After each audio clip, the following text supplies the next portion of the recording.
The Dune universe has some of the most creative vehicles in all of science fiction, from biological engines powered by giant mollusks to ships that literally fold space itself. Today, I'm breaking down every single vehicle in the Dune franchise and explaining how they actually work, starting with one that nobody ever talks about: the ground car. Let's get the boring one out of the way first. The ground car is the Honda Civic of the Imperium. It gets you from point A to point B. Nobody's impressed by it, and Frank Herbert couldn't have cared less about describing it in detail. Here's what we know. Ground cars were the standard surface transport across most habitable worlds. They combined traditional wheel mechanisms with either suspensors or jet pod modifications for rough terrain. Variants range from tiny single-occupant runabouts to heavy armored military models. So basically everything from a golf cart to a tank. On Arrakis, they handled the short-distance stuff, where calling in an ornithopter wasn't practical, just everyday point-to-point transport across settlements. Here's the thing though, Herbert deliberately left these vehicles underspecified. Lynch's 1984 film barely shows them. Villeneuve's adaptations basically pretend they don't exist, and that's not an oversight. The ground car is boring because the world it exists in has ornithopters and ships that fold the fabric of reality. Its whole job is to be forgettable, so the actually wild stuff hits harder, which is, not ideal if you're the ground car. But speaking of the actually wild stuff, let's talk about the vehicle that became the visual icon of the entire franchise: the ornithopter.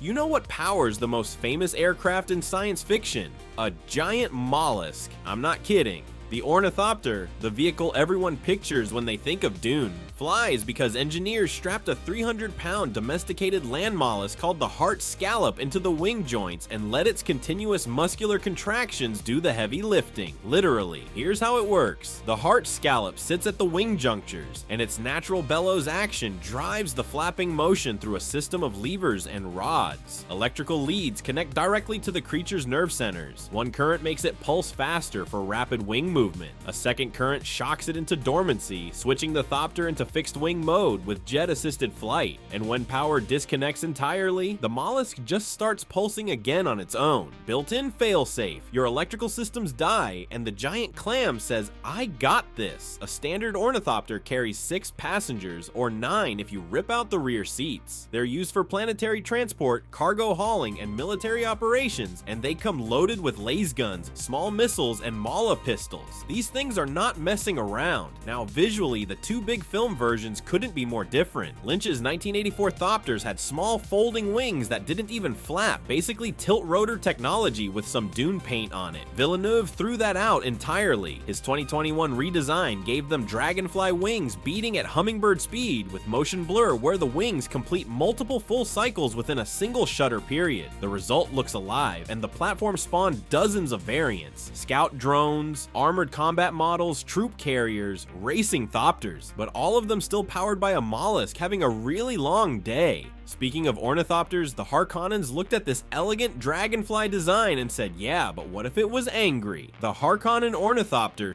same vehicle, completely different energy. The Harkonnen ornithopter takes everything elegant and insectoid about the Atreides design and replaces it with pure brutalism. Where Atreides engineers looked at dragonflies for inspiration, Harkonnen engineers apparently looked at a World War II fighter plane and said, yeah, but angrier. The design borrows heavily from the P-38 Lightning, featuring a double-hulled construction with a spoiler in the rear, and bird-like side wings that still flap but feel more like a threat than a feature. This isn't an aircraft that wants to glide gracefully across the desert. This is an aircraft that wants you to know it's armed. The entire design philosophy prioritizes weapons integration, heavy armor plating, and overwhelming firepower over anything resembling agility. Subtlety was never really the Harkonnen brand, Emperor. Battle for Dune back in 2001 leaned hard into that P-38 aesthetic, but the Harkonnen variant always looked like it was built to start a fight rather than finish a delivery. And here's the funny part. In Dune Awakening, you can slap either an Atreides or Harkonnen skin onto your scout ornithopter, and they give off completely different energy. One looks like a search and rescue vehicle, the other looks looks like a war crime waiting to happen, but functionally, identical stats, same speed, same handling, same everything. It's basically just picking between two shades of intimidating. The perfect example of how faction identity works in Dune. You don't need to change what a vehicle does to change what it says. But speaking of vehicles that absolutely earn their reputation through what they do, let's talk about the unsung hero of spice mining, the carryall. Without this vehicle, every single person on a spice harvester dies. That's not dramatic framing, that's just how Arrakis works. The carryall is a massive winged aircraft with one job: grab the harvester and get it off the sand before a sandworm swallows everyone whole. A crew of 6 dunmen, which is the fancy term for specialized spice miners, operates each carryall in coordination with spotters on the ground who locate spice blooms and harvester teams. The entire system runs on timing. You've got minutes, sometimes less, between we found spice and a 1,000-foot worm is coming to eat us. The carryall is the only thing standing between a profitable day and a mass funeral. Now, visually, this vehicle has been interpreted very differently across adaptations. Lynch's 1984 film depicted carryalls as large hovering aircraft running on a combination of suspensor tech and jet propulsion. Functional, imposing, not much to write home about. But Villeneuve's 2021 version went somewhere genuinely interesting. His carryalls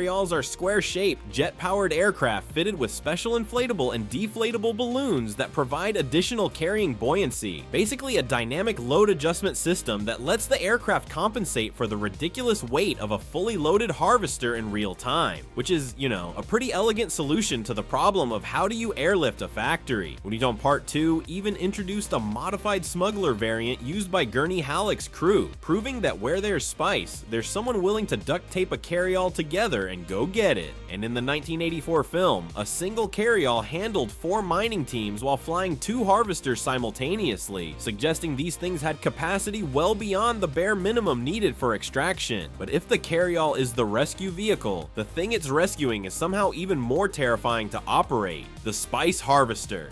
The Spice Harvester is the single most important machine in the entire Dune universe, and it's not even close. This massive beetle-like mobile factory does one thing: crawl across the desert, scoop up sand, and extract the most valuable substance in existence. And it does it with a crew living inside what is essentially a refinery on treads. Here's the thing: the harvester uses vibration-based mining technology to pull spice from beneath the surface. Drilling mechanisms, scooping systems, onboard refining, the whole package. It's an engineering marvel, but those vibrations, they're also a dinner bell. Sandworms, some reaching up to 400 meters in length, are drawn directly to the seismic activity that harvesters produce. The longer you mine, the louder the signal. The louder the signal, the faster something enormous and angry shows up to swallow your entire operation whole, which is, you know, not ideal. This is the central paradox Frank Herbert built into his universe. You literally cannot extract spice without summoning the one thing guaranteed to destroy you. Every second of operation is a gamble, and the house always wins eventually. Scout vehicles deploy around the harvester perimeter, watching for worm sign, while the crew races to extract as much spice as possible before calling in a carryall for emergency evacuation. It's a ticking clock every single time, and the stakes go way beyond one crew. Control the harvesters, you control Arrakis. Control Arrakis, you control the spice. Control the spice, and the Spacing Guild can't navigate. Trade routes collapse, and the entire Imperium grinds to a halt. Every civilization in the known universe depends on these ugly, loud, worm-summoning factories continuing to operate.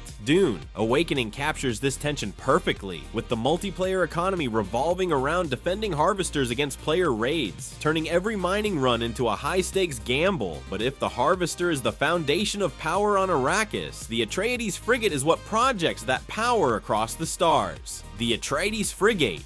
Here's a question nobody thinks about until it's too late. What's the biggest ship you can actually land on a planet? Because in the Dune universe, the answer is the frigate, and it's not small. We're talking a minimum of 140 meters across. That's longer than a football field. And somehow this thing touches down on solid ground and takes off again in one piece. The Atreides frigate is basically 3 vehicles pretending to be one. It's a military assault craft, it's a diplomatic transport, and it's a mobile command center, all at the same time. time, which makes sense when you think about it because House Atreides never had the luxury of separating war from politics. Every mission was both. But here's where it gets interesting from an engineering standpoint. These frigates run on a tripartite propulsion system. Conventional rocket propulsion handles atmospheric flight. Suspensor anti-gravity kicks in for landing and takeoff because you can't exactly drop 140 meters of warship onto a landing pad without some help. And then the Holtzman effect handles the real magic folding space for interstellar travel. 3 completely different technologies working in sequence just to get one ship from point A to point B. Now here's why frigates matter more than people realize. Baron Harkonnen used a frigate as his personal command post during the assault on Arrakis, coordinating a multi-front invasion from orbit and then from the surface. These ships weren't just transport, they were headquarters, and that's exactly why the Harkonnen attack on the Atreides landing field was essentially a kill shot. Destroy someone's frigates, and you don't just take away their ships, you take away their ability to wage war entirely. No troop movement, no orbital support, no command infrastructure. The Atreides lost their capacity for major military operations in a single strike. Your frigates are your house. Lose them and you're done. But if you think a 140-meter warship sounds big, wait until you see what carries it. The Highlanders.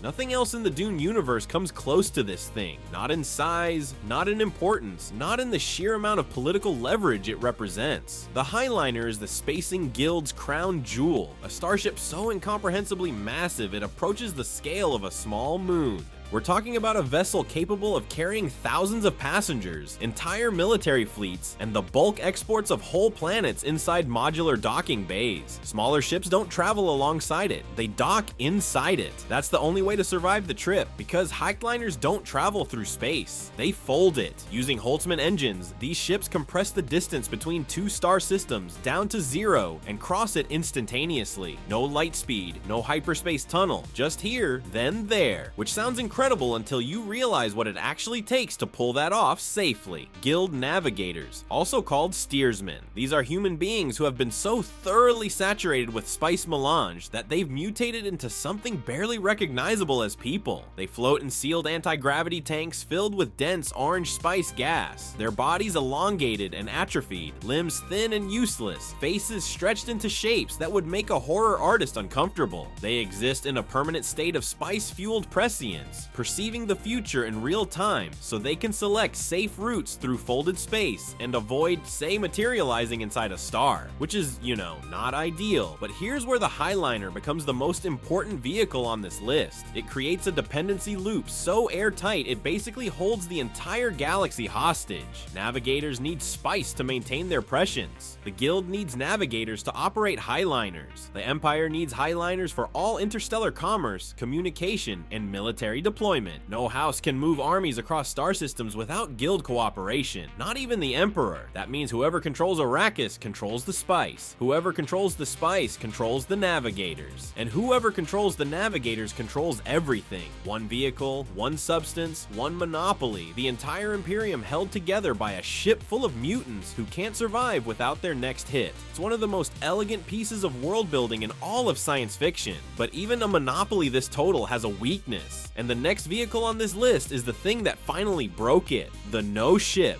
Every vehicle we've covered so far operates within the rules. The Ornithopter obeys physics. The Harvester obeys economics. The Highliner obeys the Guild. The no ship breaks all of it. This is an advanced starship equipped with no field generators that make it completely invisible to prescient detection. Guild navigators, the most powerful perceivers in the known universe, cannot see its location, its trajectory, or anyone inside it. You could park one next to a navigator's spice tank and they'd have zero idea it was there, which is, you know, not ideal for an organization whose entire monopoly depends on seeing the future. But here's where it gets really dangerous. The no ship doesn't just hide from prescience, it replaces it. Ixian engineers developed onboard computational systems capable of performing limited prescience calculations, meaning this thing can fold space without a navigator. No mutated human floating in a tank of orange gas required. Just a machine doing math that looks suspiciously like seeing the future. Hey, isn't that a thinking machine? Didn't we fight an entire holy war about this? The Ixians argued their computers only performed limited calculations without achieving true artificial intelligence, a razor-thin philosophical distinction that technically kept them on the right side of the Butlerian Jihad's prohibition. Technically, one critical limitation worth noting: when the no-field generators power down, the ship becomes visible to the naked eye, so it's invisible to the most powerful cognitive ability in the galaxy, but not to some guy with binoculars. I don't know what to tell you. The no ship first appeared during the events of Heretics of Dune, thousands of years after the original story. After Leto II's death and the end of his 3,500-year reign, humans used no ships to scatter into completely uncharted space, traveling beyond any territory the Spacing Guild could monitor. Entire populations vanished into the unknown, beyond the reach of prescience, beyond the reach of anyone. And that's the real weight of this vehicle. It doesn't just threaten the Spacing Guild's monopoly on travel, it collapses the entire power structure built on prescient authority. If you can't be seen by prescience, then prescience stops being power. The Atreides bloodline's visions become irrelevant. The Guild's stranglehold on commerce evaporates. Every political calculation made over thousands of years, built on the assumption that someone could see what was coming, suddenly means nothing. All because some engineers on Ix decided that no thinking machines really just meant no thinking machines that are too smart. The no ship is the final word in Dune's technological arms race. Not the biggest vehicle, not the fastest, not the most visually impressive, just the one that made everything else obsolete. If you enjoyed this video and want to see more, click the video on the screen now.